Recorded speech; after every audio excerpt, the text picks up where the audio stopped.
What we're looking at here is all of the acute trusts in England mapped out.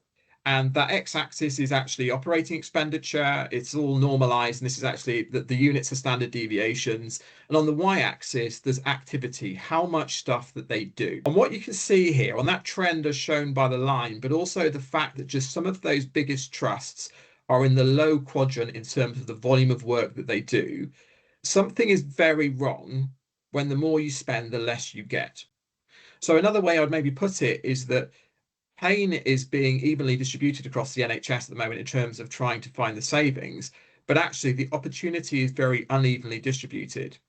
There is very high variation amongst those trusts on the productivity who have low operating expenditure. Obviously, there are more of those, but that variation reduces as OPEX grows. It's a little bit like gravity. The larger the trust entity gets, the more there is a drag down in terms of the productivity that we see there. So again, back to that point of, if I was running the NHS, I would say, actually, the ones in the green box are fine. The small trusts with high efficiency, leave them alone. The ones in the orange box, the large trusts with high efficiency, well done, pat on the back, leave them alone. Small trusts in blue with low, okay, we can talk later. But the purple trusts in that box, and particularly the 13 trusts within that red square, that's where we would really focus attention.